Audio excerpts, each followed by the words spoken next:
जलालपुर पीरवाला जो कि 7 लाख की आबादी पर मुश्तमिल मुल्तान की सबसे बड़ी तहसील है। जलालपुर पीरवाला में 3 यूटिलिटी स्टोर्स हैं और तीनों यूटिलिटी स्टोर्स पर सहूलियात का फुकदान है।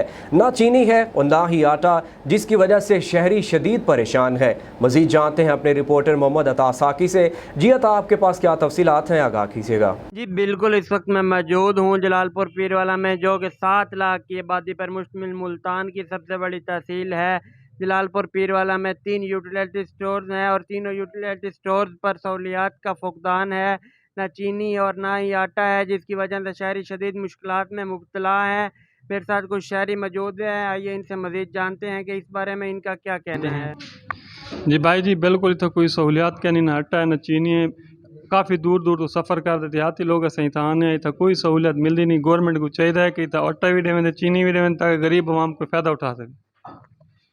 जी बिल्कुल, शहरियों का यही कहना है कि हम दूर दराज से आते हैं यहाँ पर आटा और चीनी लेने, लेकिन यहाँ पे आटा और चीनी हमें नहीं मिलती। हमारा गवर्नमेंट ऑफ पाकिस्तान से मुतालबा है कि यहाँ पर चीज़ों की फराहमी को यकीनी बनाया जाए। जी।